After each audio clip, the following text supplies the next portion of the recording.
Hi friends, welcome back to my channel. I hope आप सब लोग अच्छे होंगे। Thank you so much for subscribing and liking my channel. जैसे कि मैंने अपने पिछले वीडियो में आपसे प्रॉमिस किया था कि मैं अपनी लेबर स्टोरी आपके साथ शेयर करूंगी, तो चलिए शुरू करते हैं। जैसे कि मैंने आपको बताया कि मैं एक फ़र्स्ट टाइम मॉम हूँ एंड एक फ़र्स्ट टाइम मॉम होने की वजह से मुझे बहुत सारी क्यूरियोसिटी थी कि लेबर पेन क्या होता है, कैसे होता है, आपको कैसे पता पड़ता है कि आप लेबर में जाने वाले हो, वाटर ब्रेक होता है तो कैसे होता है, म्यूकस प्लग रिलीज होता है तो क्या होता है, कॉन्ट्रैक्शंस के पेन कैसे होते हैं। क्योंकि मैंने बहुत लोगों से सुना, बहुत से लोगों से जब डिस्कस किया तो सबने बोला कि बहुत पेनफुल होता है।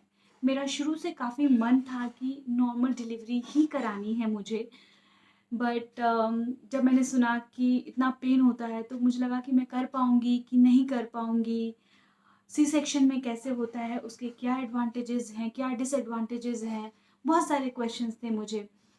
तो इसके लिए मैंने अपने फ्रेंड्स, अपने फैमिली, अपने डॉक्टर से बात किया। सबने मुझे बहुत अच्छे तरीके से एक्सप्लेन किया कि किस में क्या होता है। अगर नॉर्मल डिलीवरी में आपको बहुत ज़्यादा पेन है तो उसके लिए भी ऑप्शंस हैं कि आप एपिड्यूरल के लिए जा सकते हैं।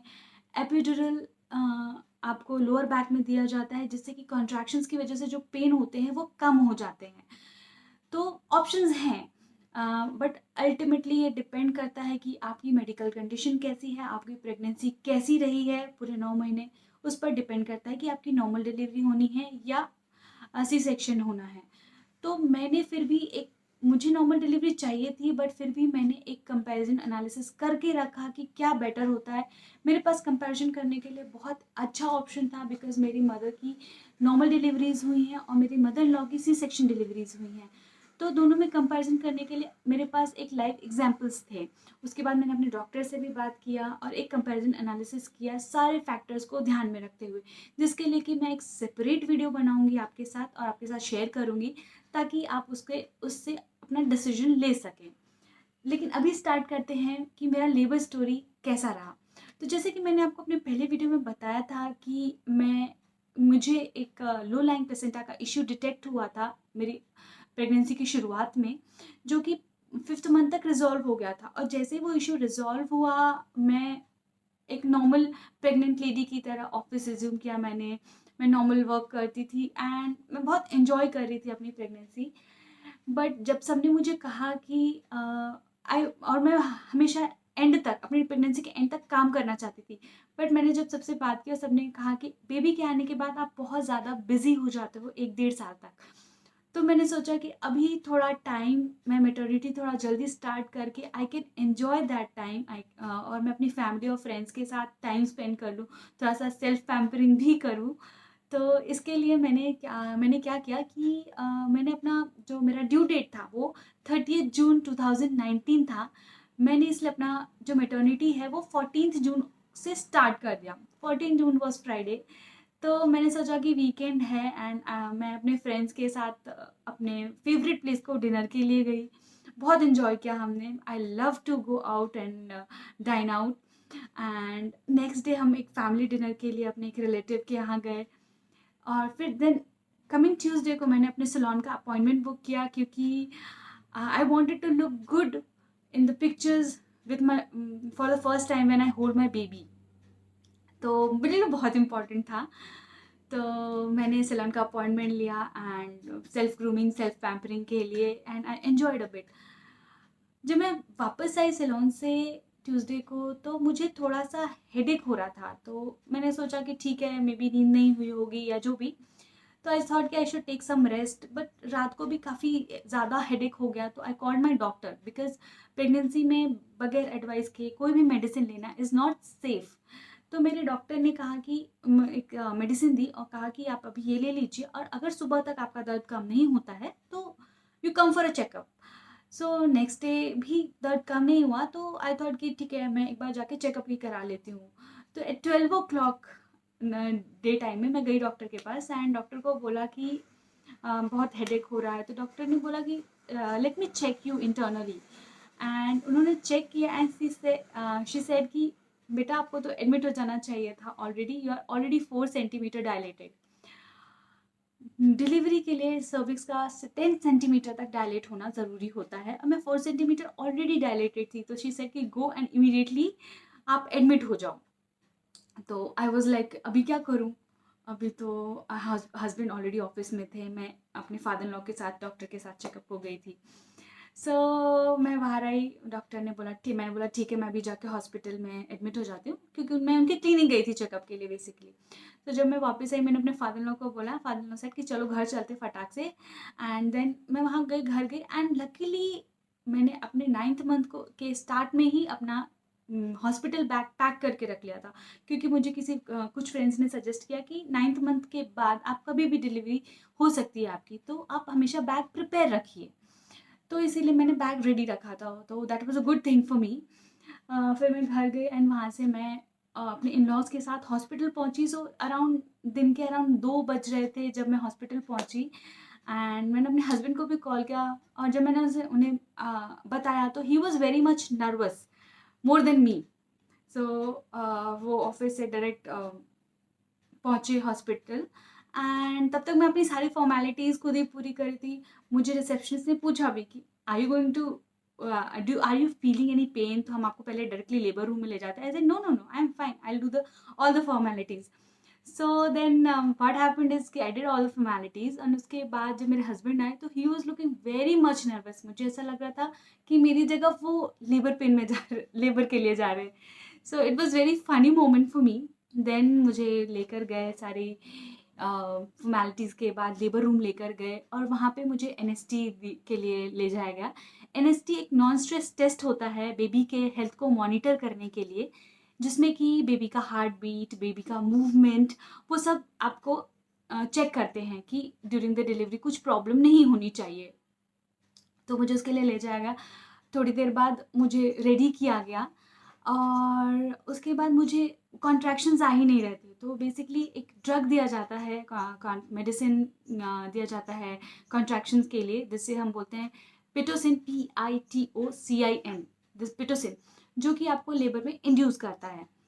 तो मुझे वो दिया गया, और इसके साथ ही एक फिजियोथेरेपिस्ट आई, उसने मुझे थोड़े से एक्सरसाइजेस भी कराई ताकि सर्विक्स जल्दी डायलेट हो जाए। एंड जैसे ही पिटोसिन ने अपना इफेक्ट दिखाना शुरू किया, मुझे कॉन्ट्रैक्शंस आने लगे। इनिशियली जो कॉन्ट्रैक्शंस होते हैं वो काफ़ी छोटे छोटे होते हैं, लाइक अराउंड 30 सेकेंड्स के अराउंड होते हैं। तो जब मुझे पहला कॉन्ट्रैक्शन आया, I still remember that first contraction was so much painful. I will never forget that in my whole life. It was so painful. तो मुझे तभी टेंशन आया कि ये पहला ही कॉन्ट्रैक्शन है, इतना छोटा कॉन्ट्रैक्शन है, मैं कैसे कर पाऊँगी। बट स्टिल मेरे हस्बैंड पूरी डिलीवरी में मेरे साथ थे। मेरे डॉक्टर ने मुझे अलाउ किया था कि आप अपने हस्बैंड को पूरी डिलीवरी में अपने साथ रख सकते हैं, he should see the labour. तो उसने मुझे बहुत इनकरेज किया कि नहीं, you can do it, you can definitely do it, and yes, because of his support only I would be able to do it. अभी धीरे धीरे कॉन्ट्रैक्शंस जब बढ़ना शुरू हो गए, तब डॉक्टर ने मुझे पुश करने को कहा। एंड मैं हर बार, जितने भी बार कॉन्ट्रैक्शंस आते थे, मैं एक हाथ से अपने हस्बैंड का हाथ पकड़ी रहती थी, और एक हाथ से अपनी एक तरफ से नर्स का हाथ पकड़ी रहती थी। कॉन्ट्रैक्शंस जब ज़्यादा बढ़ने लगे, तो एक बार तो मैंने नर्स का हाथ इतनी ज़ोर से स्क्वीज़ किया कि बेचारी डर गई। लेकिन या the whole staff was very helpful and very supportive of the hospital, and doctor was really amazing. तो जब मैं थक गई लास्ट तक कॉन्ट्रैक्शंस के पेन की वजह से, और पुश करके इतना थक गई कि मैंने एट द एंड डॉक्टर को बहुत ज़ोर से गुस्से में बोला कि प्लीज़ अब मुझसे नहीं हो पाएगा, आप सी से कर दो, मुझसे नहीं हो पाएगा। And the whole labour room was started laughing, they all were laughing. तो बहुत ही फ़नी मोमेंट था उनके लिए, बट उस समय मेरे लिए बिल्कुल फ़नी मोमेंट नहीं था। बट मेरे डॉक्टर ने कहा नहीं, हो ही गया है, बस just it's done, almost you are there. Then yes, after around 2.5 hours के बाद मेरा लास्ट कॉन्ट्रैक्शन आया, जिसमें कि अवी वॉज बॉर्न। एंड मेरे लास्ट कॉन्ट्रैक्शन में इट वॉज सो पेनफुल कि मैंने जब अपने हस्बैंड को पुल किया, मैंने ये भी नहीं देखा कि मैंने उसका हाथ पकड़ा है, मैंने उसका टी शर्ट पकड़ा है, बिकॉज वो मेरे सर के पीछे खड़े हुए थे। And I have pulled him so hard कि उसका सर टकराते टकराते बचा। बट या, he was very supportive at that time. But या अभी was born and I was very happy. मैं इतनी खुश थी कि मैंने रियलाइज़ ही नहीं किया कि उसने वो रोया ही नहीं। एंड जैसे ही मुझे रियलाइज़ हुआ, हम दोनों को, मुझे और मेरे हस्बैंड को, हम दोनों थोड़ा सा डर गए, अब नर्वस हो गए कि ये क्यों क्यों नहीं रोया। पर डॉक्टर ने कहा वेट। डॉक्टर ने उसके बैक पे रब किया थोड़ी देर एंड वो रोने लगा। And that was the first and the last time जबकि मुझे मुझे उसको रोते हुए देख के अच्छा लगा। एंड बिलीव मी, जब मैंने उसको पहली बार अपने हाथों में लिया, it was the most beautiful and wonderful experience any women can have. मतलब मैं आपको वर्ड्स में एक्सप्रेस नहीं कर सकती, ये इतनी वंडरफुल फीलिंग होती है। And I can express it, it was so beautiful. You can see that मेरे पास वर्ड्स नहीं है उसको एक्सप्लेन करने के लिए, but yeah, it was really beautiful. And when Avi was born, I was like, okay, what is next then? अभी हो गया अभी, अभी क्या? सो उसके बाद मुझे मेरे डॉक्टर्स उसको लेकर गए, उसको क्लीन किया, क्लीन करके उसको रखा। And due to some issues breast feed, मैं उसको फर्स्ट टाइम ब्रेस्ट फीड नहीं करा पाई, जिसके लिए कि मैं एक सेपरेट वीडियो डेफिनेटली बनाऊंगी कि ब्रेस्ट फीडिंग में क्या क्या इश्यूज हो सकते हैं और उसको कैसे ओवरकम किया जाए। उसके लिए भी मैं एक सेपरेट वीडियो आपके लिए ज़रूर बनाऊंगी। बट या उसके बाद जब मेरा लेबर ख़त्म हुआ एंड अभी वो सेटल्ड, मेरे डॉक्टर ने मुझे पूछा what do you want to have. And मेरा पहला क्वेश्चन था, बीइंग अ चाय लवर, आई सेड मैं चाय बिस्किट खाना चाहती हूँ। And doctor said okay no problem. मुझे इतना अच्छा लगा कि yes I can have anything. लोग मुझे बोलते थे कि प्रेगनेंसी के बाद आप ये नहीं खा सकते, वो नहीं खा सकते, बट नहीं, मेरे डॉक्टर ने बोला यू कैन हैव एवरीथिंग। तो yes, this was all about my labour story and it was a very smooth delivery. जितना मैं डरती थी उतना कुछ भी नहीं था। It was very nice and very beautiful. And I would say कि अगर आपको मौका मिले और आप अपने हस्बैंड को अपने साथ ले जा सके लेबर रूम में अपने डॉक्टर के परमिशन के साथ, तो डेफिनेटली डू इट, बिकॉज आप दोनों के लिए ये बहुत अच्छा एक्सपीरियंस रहेगा। So please try for that, it was really wonderful for us. And जैसे कि मैंने आपको बताया कि मेरा हॉस्पिटल बैग ऑलरेडी रेडी था। मैंने क्या क्या रखा था उस बैग में, ये मैं आपको अपने अगले वीडियो में बताऊंगी। बट उससे पहले मैं आप लोगों से जानना चाहती हूँ कि आप लोगों को क्या लगता है कि आपके बैग में क्या क्या होना चाहिए। Please mention in the comment section and I will tell you मैंने अपने बैग में क्या क्या रखा था और मैं क्या भूल गई थी। सो उसके लिए हम अगले अगले वीडियो में मिलते हैं डेफिनेटली।